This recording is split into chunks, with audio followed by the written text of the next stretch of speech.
What is up, guys? Welcome back to the channel. My name is Travis. This is TWA Motorsports, and today we're going to deal with something that's been broken on this truck since I bought it, and I'm hoping that it's part of my oil issue. I've got a little bit of a leak on the ground. Chances are it probably isn't, but it could be. And that is a part that I ordered a while back, and I just got it. So parts are kind of hit or miss as far as getting them. So it is the oil pressure sensor. So a couple things. For one, when I bought this truck, it's got a set of long tubes on it. It does not have any catalytic converters. I'm not exactly excited that they welded this exhaust to those headers, but either way, it doesn't have catalytic converters. So I use HP tuners to turn off the service engine light for that. But when I ran the codes that were in it, I had a knock sensor that was bad, and it seems to have not came back on since. But it was a low voltage, so we're going to be replacing the knock sensors, and then the fact that it just goes to max oil pressure. So when you start this thing up, you have no idea what the actual oil pressure is because, and I'll show you what I'm talking about, it just goes to max, and that's where it stays. And so I'm hoping it's just the sending unit. It's not necessarily a big deal to replace it. It's just there's a lot of stuff in the way. Same way with the knock sensor. So what we're gonna have to do is I'm gonna set my light up here, my hood light, and get you guys set up where you can see, but we're gonna have to take the intake off of this thing, which honestly, I kinda wanna scrub at least the cover. And generally, guys, there's a bunch of leaves and stuff. I noticed this truck probably set outside a bunch from the leaves and stuff packed into certain areas. So there's probably gonna be some leaves and debris down there, but I'm gonna show you guys kind of the process of replacing that. Hopefully it's just that, not the wiring harness, because I did not buy the harness. I just bought the sensor. So we're gonna get started. I'm gonna go grab some tools and we'll get this thing apart. We're gonna start by taking the intake cover off. It's just an 8mm. Gotta get that out of the way. And once we do that, we're gonna take the intake track off. 8mm on it as well, generally if it's original. And need to get this off here. It's probably been on there for years. I don't know if this has ever been off, guys.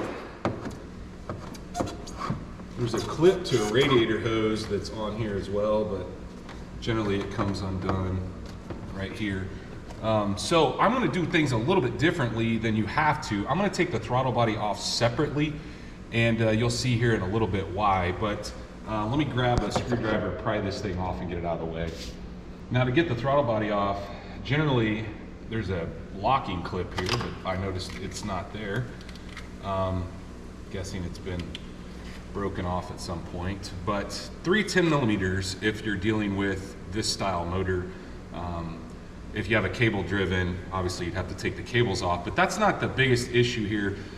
There's 2 clips because coolant goes through the bottom of this, and in order to get that loose, you're gonna have to have a pair of pliers to pull the line off that goes down to the intake. So down below there's a coolant tube, and then there's one that comes from the radiator on this side. Now, you're gonna spill a little bit of coolant here, but not much. It's kind of high on the engine. So I'm gonna get those unhooked before I even tackle the 10mm here. I was able to get one side loose, but I just can't get to the other. So we're just gonna go ahead and get it off of here. Of course, I just dropped that. Handy to have a magnet also, guys. These down here I can't obviously get to with this, so I'm gonna have to do those manually. We'll get that throttle body out of the way. Once we have that loose, that'll give you the ability to pull the throttle body out. Of course, we've got an aftermarket radiator hose in the way here.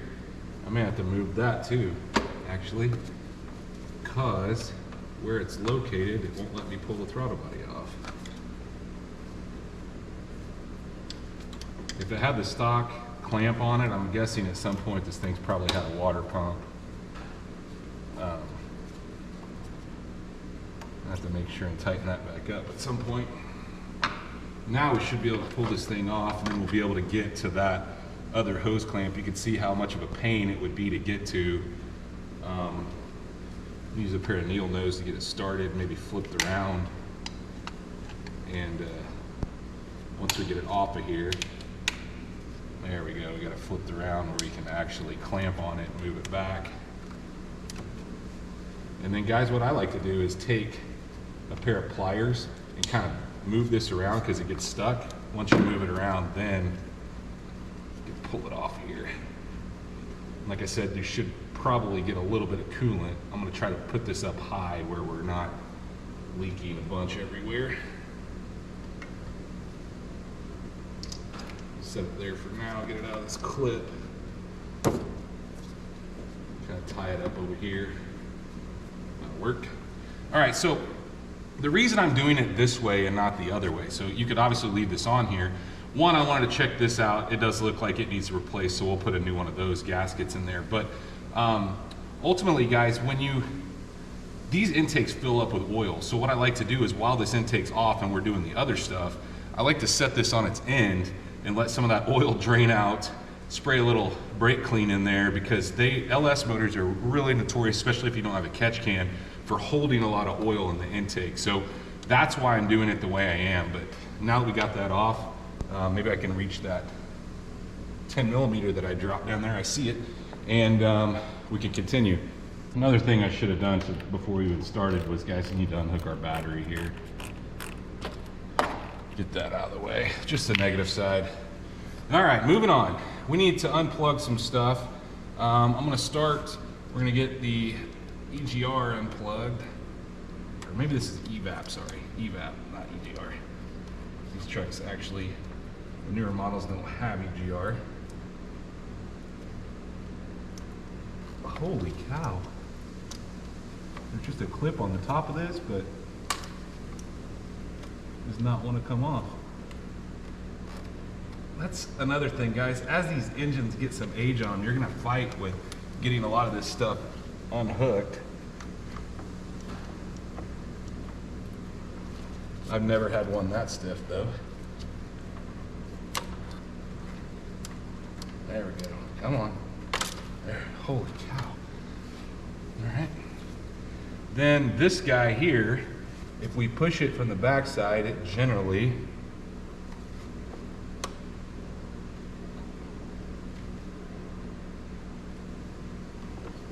can pinch it and then it'll pull off.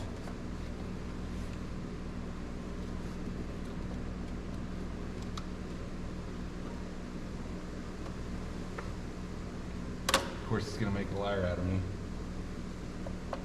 There we go. That guy will be the biggest issue when we're pulling this intake off. But aside from that, this harness, have to get it loose. And then we have, this is our knock sensor harness that we're gonna be replacing right here. And it pops off the intake here, but we need to unplug it because it's gonna stay. And we need to get these 10 millimeters to take that cover off. See, we got those 10s out, and the only thing this does is it is your holder for the back side of that plastic cover. Now you can see the map sensor back here. Holy cow, that's loose too. Unplug that. You can already see leaves and stuff, but the reason we had to take that off, guys, is there's another 10 millimeter here, but this right here has to come loose in order for us to get the intake out from under it. This wiring, I wish they would have done it differently, but they routed it right on top of the intake. So there's really no way to get it off without taking this loose. So we need to get this, I think there's just 110 right here. It's all taped to this plastic bracket. Got that 10 out, but there's another holder right here. Now, we're loose there. So I'm just gonna move that out of the way. I'm gonna put my 10 millimeter nut back on there, and we're gonna move on. All right, so now we need to unplug our intake. This is like an EGR. Generally you can unplug it from the back, and that's what we've done here. Sometimes you get lucky and it'll come off here, but I don't know, guys. It's all this stuff's pretty snug. I'd rather pull it off from up here.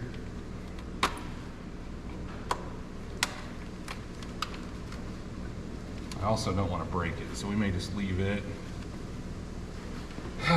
Goodness, it's never easy. Now we need to work our way down. I'm going to unplug our alternator, just because I want the wire out of the way, not because we have to. And we need to work our way down getting the injectors unplugged. And so if they've been unplugged before, chances are they don't have the little safety clips in them, and it doesn't look like any of mine do. So if you just pinch them right here, none of the clips are there.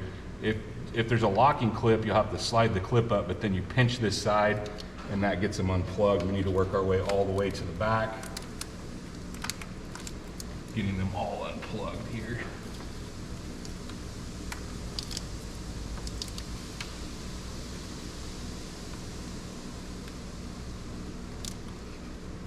Sometimes you push down on them while you're pulling that clip, or pushing that kind of helps sometimes.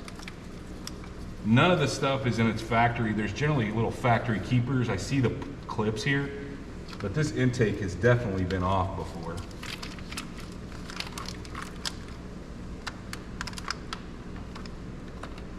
Interesting. So we're gonna do the same thing on the other side. Get all the injectors unplugged.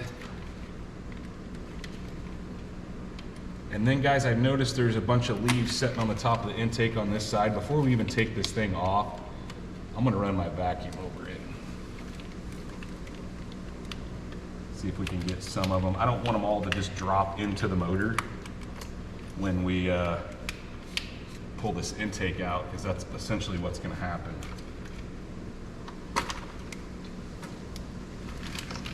And I'm gonna kind of loop what I can over like this. We got a ton of room over here. We don't have a lot of room on this side because obviously the harness is here, but we'll get there. I think just for extra room, I'm gonna unplug the coil pack as well. I did on the other side. There we go. So now, the only few things we have left is I need to get this off. This is for our brake booster right here. A pair of pliers, we'll pull that loose. And then we need to get the fuel line loose, but that's gonna require a specialty tool. I got this guy loose, and then these are like clips to kind of keep the fuel line in place. If you just pull the back end of them, they'll thread right out. I'm gonna go grab that disconnect tool and we'll get that thing unhooked, the two fuel lines, because this is a 03, it still has the return line. Your newer ones, like your 04 up, would only have one line. You can see why this is kind of a pain to replace this stuff, because all the stuff you gotta get out of the way just to get to it. But this is the tool that I'm talking about, and I'll list it in the description. But this sets in this little channel here, and you're gonna drop some fuel here. There's just no way around it. We can push it forward and then kind of push this guy into that line, and it'll be disconnected. I don't know if you guys saw that little bit of fuel that came out. There's gonna be fuel. You can put a towel under it if you want, but it's not enough. As long as you're not making any sparks or getting crazy, that it'll be a problem. Same thing on the bottom line. It's giving me a little more of a fit.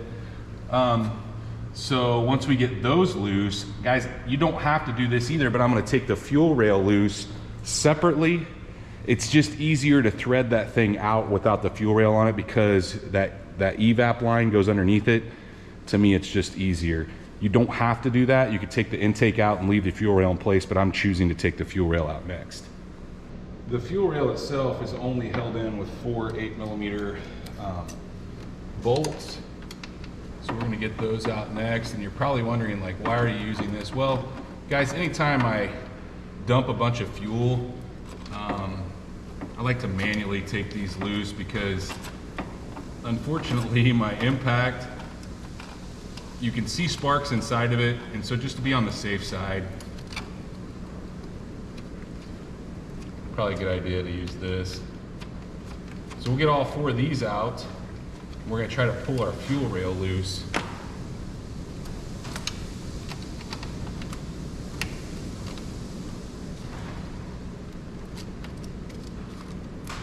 And like I said, it just makes life a little easier getting the intake out with all the stuff that's kind of wrangled around it.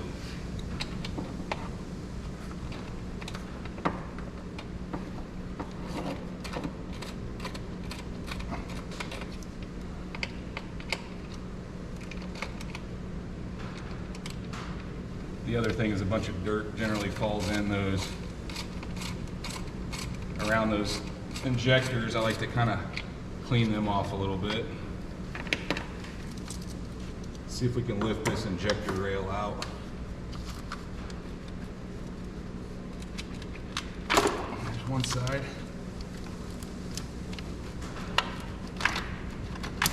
There we go. So, gonna kind of work our way out here. You can see what I'm talking about.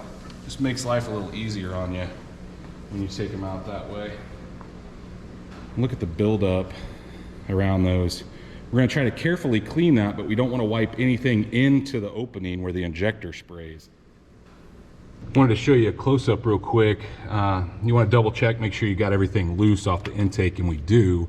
Aside from, we need to vacuum this out. So you can see the leaves that are stuck in there. I'm going to vacuum those out before I take the 8mm. There's 10 8mm, so 5 on each side to get the intake loose.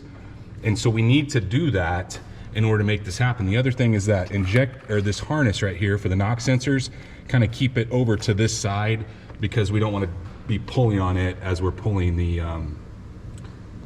we don't want to pull the knock sensor harness loose. I did get a new harness, which you'll see here in a little bit, but let me vacuum this out and then we'll get those 10mm all out, or at least loose.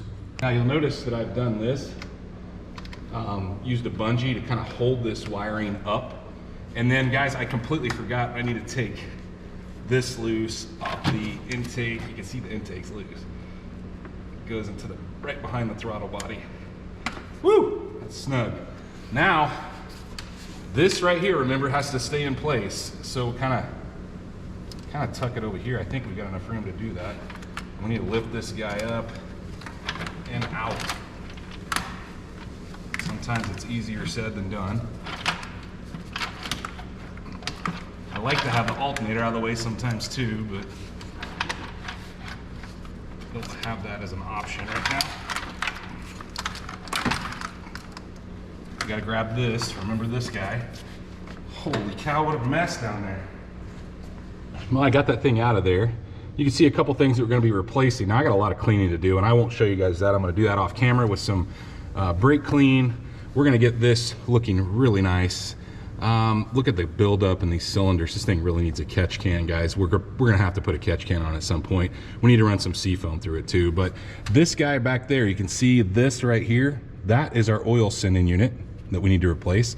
And then our knock sensors are under this. But before I take any of that stuff out, I want to first of all vacuum, get the rest of these leaves and junk out of here, and probably use a brush to kind of agitate some of the bigger stuff and get it off here. And then we'll start working our way probably from the cylinders towards the middle. Once we get to that point, then we should be good to go ahead and start taking that stuff out. But remember what I told you. Look at this.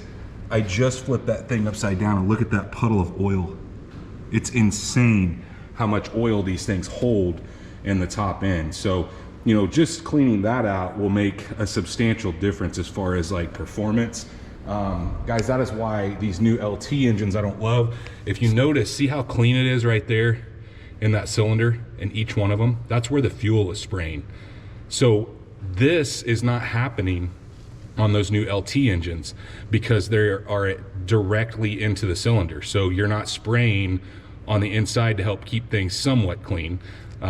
You're literally spraying directly in the cylinder. So you know, they get a lot of carbon buildup on the newer engines, the newer LT engines, which you definitely want to catch can on that. So I'm at some point I need to put one on the Yukon. But either way, let me get this cleaned off, and when I step in and start actually taking some parts off, I'll show you guys at that point.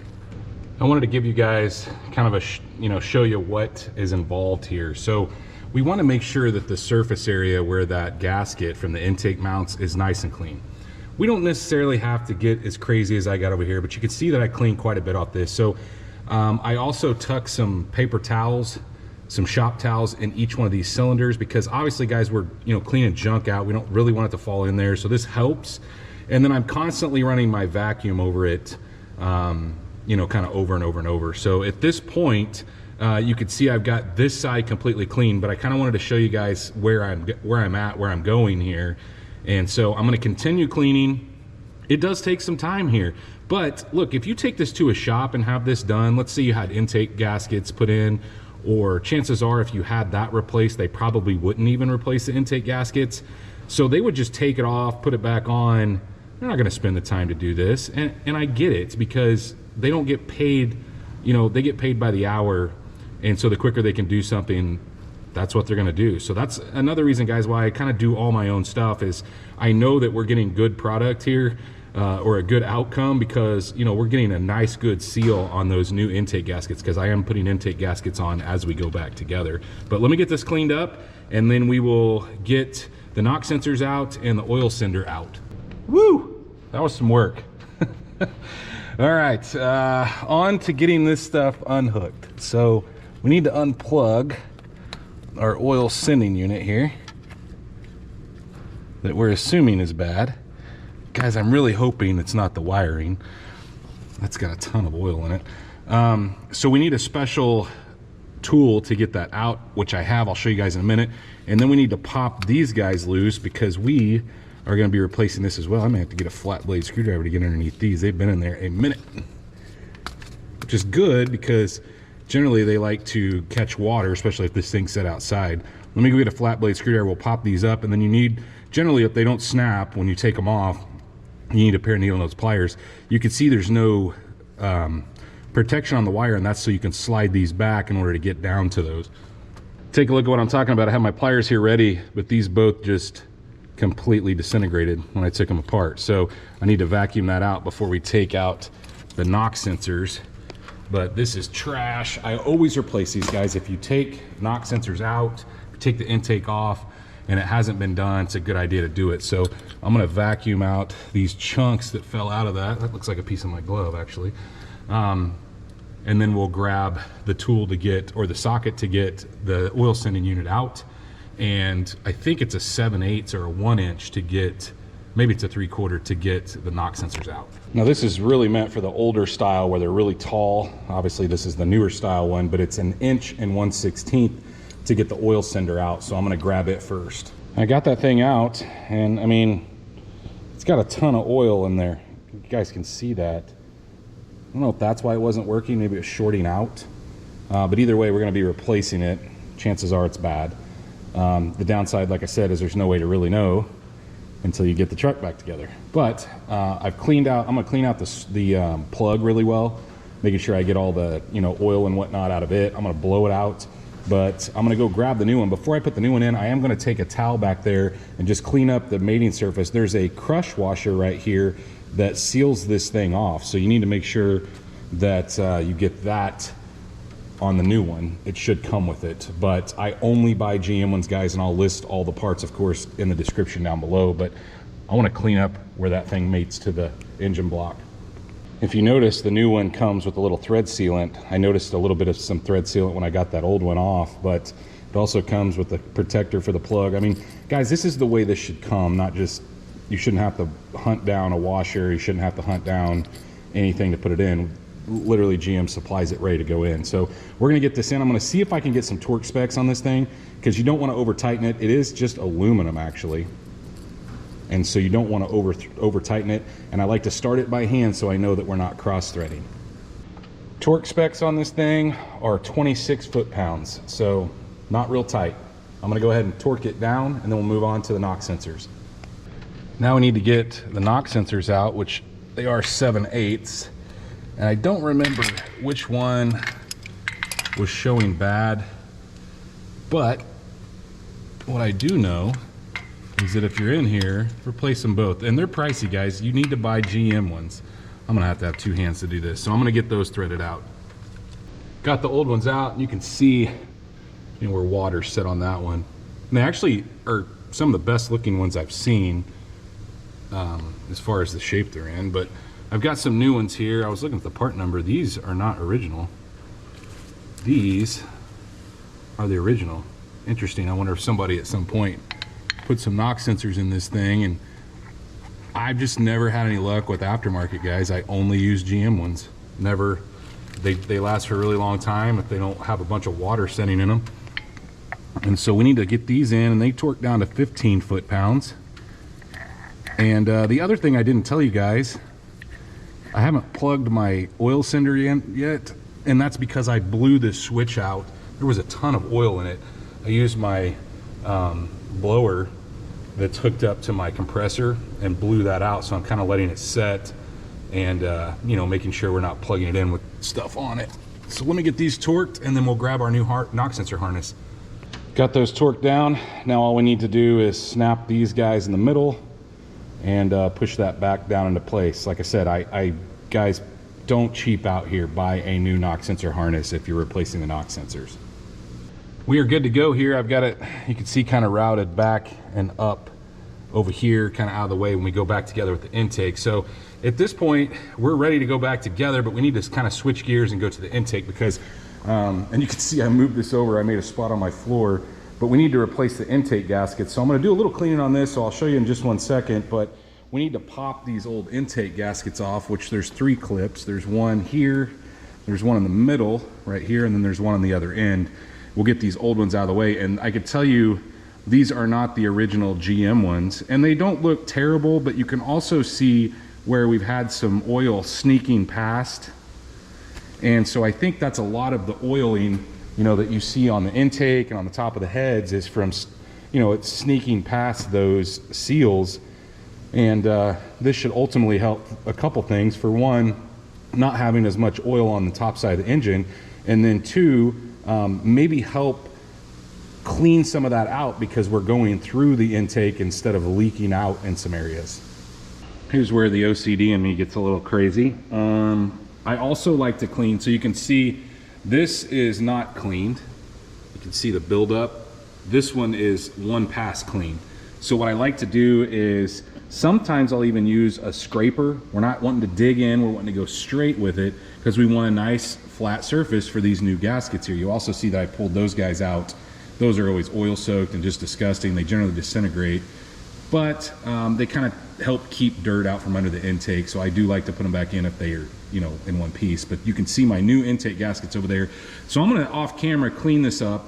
I'm gonna scrape this area down. I'm cleaning a couple areas. I'm not only cleaning the surface, but I'm cleaning where the injector goes in all the way down on both sides. And then I'll probably flip it over, kind of dust off the top side. I'm not gonna get real crazy on the top.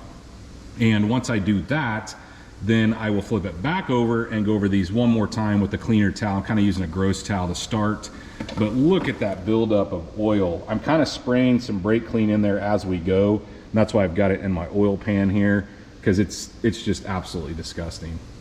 Now that we've done all the cleaning, went over it a couple times, both sides, and it's not perfect, but guys, look, it's a daily driver. I mean, a guy could really take some time and get these things like crazy clean, but we need to put our new intake gaskets in place. Just want to make sure that they snap on like that, and that's pretty much it. I'm going to go ahead, yeah, you make sure that they're seated, but I'm going to wipe the heads down one more time, but I'm ready to put this intake back into place, so it'll just be the reverse process. Now I took the bolts out, you can see those. I'll probably set those back in before we, like, you know, drop it into place. But yeah, let's get this thing back on the heads. Now, I wanted to talk about this because I've almost done this before, but we need to get this guy obviously snapped back into place. So there that is. And this, I want to keep down kind of like this. I don't want to wrinkle up any wires. This intake doesn't go down and actually touch this, but make sure that you pull your towels out, guys. I've almost put my towels back in before, or the intake back on top of the towels. So just be careful, make sure that you've done that. The other thing is I'm gonna put my little foam pieces back into place, and then we'll get it set in there. I've got the intake set in here. You need to make sure you move it around, no wires pinched underneath it. Make sure that your knock sensor harness is running out the back in the middle. That's what I did. And then I wanna make sure that all these thread in by hand, because that's very important. You want to make sure that you're not pinching any wires, that you're not cross-threading any of these bolts. But then there is a torque sequence, and we need to torque this to 44 inch-pounds, not foot-pounds, inch-pounds, and then 89 inch-pounds. And there's 2 sequences you go through, tighten them all to 44 and then to 89. Now, how does that sequence work? Well, 1, you start on the passenger side in the middle, that is 1. Directly across from it in the middle is 2. right back from that is 3. The one right in front of the middle on this side is 4. So this guy right here, right behind it is 5. 6 is then back here on the other side. And then 7 is the one at the very front on this side.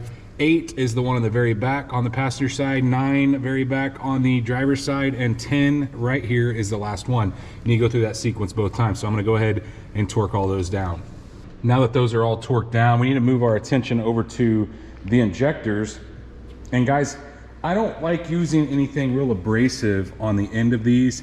And like I said, we're not wanting to push anything. There's little bitty holes here that we don't want to clog up. So we're going to be real careful to kind of just, you know, work our way around the outside. I'm not going to use any brake clean because that will mess up these rubber gaskets. So these little rubber seals that, you know, keep this in place. We want to make sure that those are, you know, kind of cleaned off. But at the same time, we don't want to risk getting anything in our injector, and we don't want to use anything real abrasive. So I'm just going to use some probably mostly water, maybe a little bit of soap, and just kind of clean these up a little bit, and then kind of wipe down, you know, the rest of it. But I will tell you guys that this was broken, or at least it seemed broken when I took it off. That connects to the intake, and then to the this is actually your fuel pressure regulator on this side. And so I've got to get something there to replace that. And then if you see that hose on the ground, that actually goes to the PCV. And I noticed when I was feeling around on it that it was broken on the inner tube. So you need to make sure that both of those are fixed. We'll probably just replace that with a regular hose, but we'll just have to see when we get to that point. I want to clean this up real quick. I got the fuel rail set back in place. So now we can go ahead and push a couple things back on, I suppose, like this. And I guess we could honestly move that wiring over, but I want to go ahead and torque those down to 89 inch-pounds. And then I'm gonna, like I said, I'm gonna have to figure out a way to fix this. You can see what I'm talking about. It was broken in that sleeve.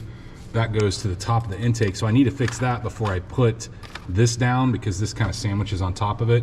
But I can go ahead, once I torque those down, hook up all the injectors on this side, which I'm gonna do, hook up the coil pack back on this side, and just kind of work my way through. We can go ahead and hook this guy up and put the clamp back on it for power brakes, our brake booster. We can hook up our, I'll probably go ahead and hook up the fuel lines, which they just snap into place. And then you can see our new knock sensor harness. I'd really like to, well, actually it goes on the outer side, so we can go ahead and snap it on. It's got this little clip on it. It snaps on the intake right there. And then this plugs into it. So like that, and we can plug in our map sensor back here. So really, the only thing we're having issues with is from that line there to the PCV. Oh, and I've got to address this. Remember this piece that was on the fuel rail that goes up here. Where does it go? Oh, I took that piece off. So it goes to this right here, vacuum source. So let me go grab it. I actually think I can just push it back together. It may just came out. I had to make a new line here. You can see I just used some rubber hose. Actually, I think it's fuel line hose. It is. To go to the PCV down there up to the intake. Not really much. I think it's like maybe a 1.5 foot piece, but I got everything else hooked back up. So those were the two things. This piece here I was able to fix. I just put some heat shrink on it to make sure that it didn't come out of place. I may have to order a new one of these guys. They're like, I don't know, 15 bucks to get one. We'll just see how hopefully it runs good. But either way, we need to just go ahead and start tackling other things. I got all the injectors plugged in, got the alternator plugged in, the EVAP plugged in, map sensor, knock sensor right here. You guys saw me plug that in. Got the clamp back here. And so at this point, I'm gonna go ahead and clean up my throttle body off camera, and then we're gonna go ahead and pull the old gasket out. I'll show you guys that here in just a minute. I'm also gonna go ahead and put I got my 10mm nut right here. I'm gonna go ahead and tighten it up. And then I'm gonna put the little holder here, the 3 10mm to get, that holds that cover, which we have to clean up as well. Now before we put the throttle body back in, you can see I got the plate up there. I'm gonna pull this old throttle body gasket out. Like it doesn't look terrible. but we might as well replace it while we're in here with a new one. So I'm gonna clean this off with some brake clean, and then we'll grab our new one and tuck in there. And then, like I said, I'm gonna clean my throttle body off camera. Just spraying a little bit of, look at that. These things get so nasty, these intakes. I mean, you guys saw that when we turned it upside down, how gross it got. I'm seeing some spots that I missed on my cleaning. But I like to get, if at all possible, in this groove that this sets in.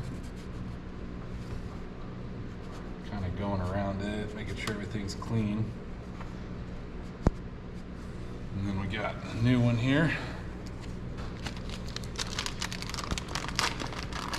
I didn't have a GM one available right now, so I got a Fel Pro, which on this I don't care as much about. It's not that big a deal. Fel Pro works great. They're a good company. Had luck with their stuff in the past. I've used their head gaskets.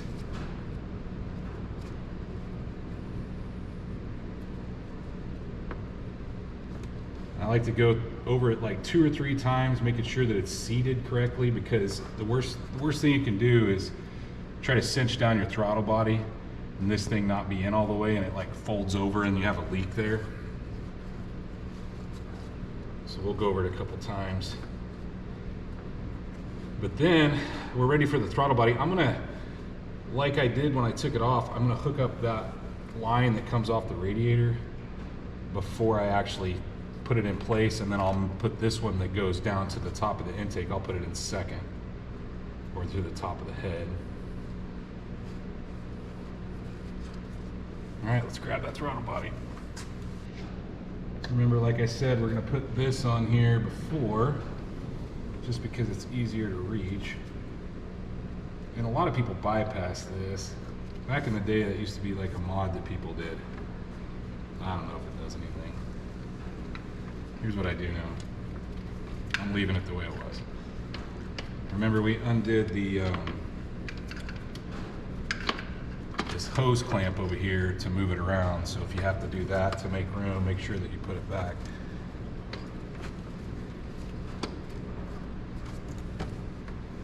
We got them both on there. We can go ahead and snug down our 10 millimeters. Now these go down to 89 inch-pounds, just like the fuel rail and the second pass on the intake. And if you have a lock on the throttle body, slide it back into place once you hook it up, but mine for some reason doesn't have a lock. Like I said, there's a couple things I discovered here that I'm going to show you guys when we're finished that I'm not really happy with. But once I get these hooked up, I'm probably going to put the intake back in place, and I'm going to test it before we put the cover on, because I want to make sure we don't have any fuel rail leaks. You know, sometimes when you peel the fuel rail out, you have some leaks. I want to make sure there's no issues there, and then I'll clean it up. I also kind of want to test to see if, you know, the whole reason we did this is fixed. Intake's on. We're gonna give it a shot. So, I need to hook my battery back up here. We're going to discover together whether I fixed what I set out to fix, and then we're gonna keep our flashlight handy to look for any leaks. I don't want to leave it running long because the shop is closed. It's freezing cold outside. Just long enough to make sure we don't have any leaks. It's gonna have trouble starting. You guys are gonna hear, obviously, because we ran all the fuel out of the fuel rails. I'm just hoping that we didn't get any junk in those injectors when we were cleaning things. But let's, first of all, maybe we'll get lucky and turn it on and see. Okay, see how there's no oil pressure now? And before we had max oil pressure? That lends me to believe it could possibly work. There we go. Now it's actually reading correctly. Let's make sure we don't have any fuel injector leaks. See any on this side. Seems to be idling good.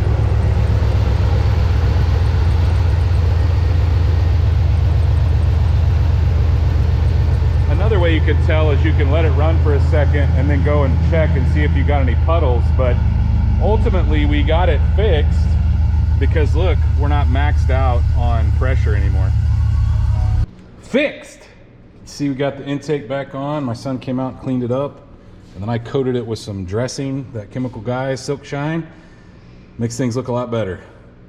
You know, if I had more time, I probably would have done the intake in that, but honestly guys, you don't see a bunch of the intake, and there's so much grime and stuff under the hood. We're just gonna kind of work through it as we go, because you guys know, I'm gonna put electric fans on it at some point, so no sense in like cleaning this area up. We'll get that nice and clean when we do the fans, but it is running good. We were able to fix our issue. Honestly guys, I really think it needed intake gaskets from the looks of things. Didn't hurt anything to clean that intake out, all that oil in it. And so honestly, I really need to get a catch can. It's a bummer that I broke that rubber piece over there, but ultimately that line that I ran, that fuel line, works just fine for PCV. I'm not sure how great the PCV on these trucks are anyway, but anyway, maybe we'll find a catch can and install that one of these days. But I did want to show you guys our next probably project. Look right there at that plug touching that header. I mean, it is literally melting as we speak. I just don't get sometimes why that would have been okay for whoever put these on. So I don't get it. That's not okay. So we're gonna have to get, I would like to get some MSDs. I really like the MSD wire for the main reason that you have the ability to bend the end of it. So once you get it snapped on the plug, you can kind of bend it through there. So that's probably what I'll go with. But at the same time I do that, I'll probably go ahead and do spark plugs because I have no idea. The other thing, guys, is I have not changed the oil in this thing yet. I probably need to do that. I don't know how long it's been in there. But like I said, we're just kind of gradually getting things done as we go. And it's a daily driver now. So it's, we just work on it when we can. Anyway, if you guys did enjoy this video, please, like always, smash that thumbs up button. Guys, if you are not subscribed, you gotta go down there, hit that subscribe button, ring that bell icon. That notifies you every time we drop a new video. And stay tuned to see what we work on next.